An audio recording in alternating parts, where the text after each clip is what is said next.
Hello friends, welcome to my channel DC beauty and fitness tips में आप सभी का स्वागत है। मेरे चैनल पे और एक ब्यूटी टिप्स आप सभी के लिए। वीडियो स्टार्ट करने से पहले और एक बार बता देते हैं, अगर आप मेरे चैनल पे नए हैं तो प्लीज़ आप मेरे चैनल को सब्सक्राइब करना मत भूलिए और उसके पास ही में एक बेल आइकन है, उसको भी आप क्लिक कीजिए ताकि मेरा वीडियो आपके पास पहुंच जाए। वीडियो स्टार्ट करते हैं।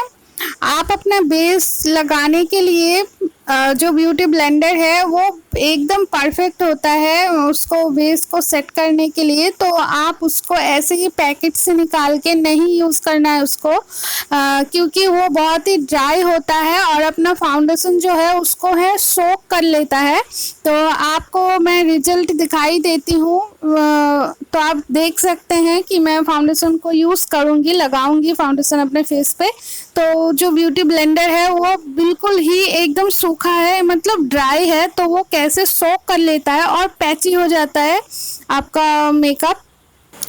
ये गलतियां जो है, ऐसे बहुत सारे लोग हैं जिनको नहीं पता होता है तो वो ज़्यादातर ये गलतियां कर देते हैं। तो आप देख लीजिए किस तरह से फाउंडेशन को है जो सोक कर लिया हुआ है ब्यूटी ब्लेंडर ने। तो इससे आपका मेकअप बिल्कुल भी अच्छा नहीं आता है, वो पैची दिखने लगता है। ब्यूटी ब्लेंडर को आपको यूज़ करने से पहले उसको जस्ट नॉर्मल वाटर होता है उसमें डिप करना है।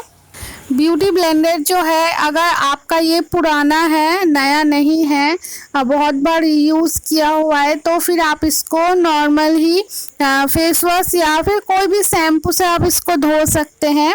तो इसका साइज़ जो है वो भी बड़ा होने लगता है, जितना पानी में इसको डुबो के रखेंगे उतना ही बड़ा हो जाता है इसका साइज। और इसको ऐसे ही पानी में से निकाल कर तो डायरेक्ट एकदम बिल्कुल भी यूज़ नहीं करना है उसको।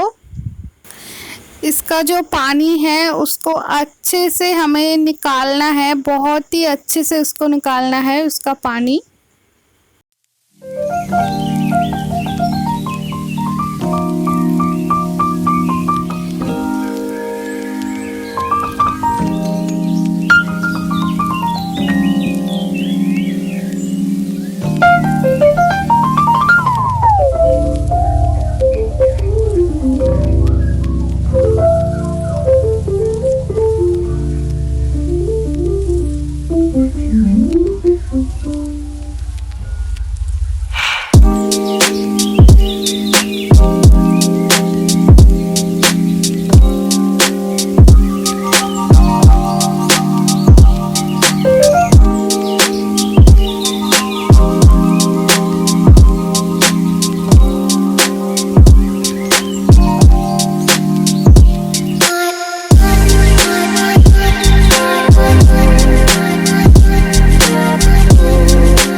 अगर आपको मेरा वीडियो अच्छा लगे तो लाइक कमेंट शेयर ज़रूर करना, और अगर आप मेरे चैनल पे नए हैं तो प्लीज़ सब्सक्राइब करना नहीं भूलिए और उसके पास में जो बेल आइकन है उसको भी ज़रूर क्लिक कीजिए।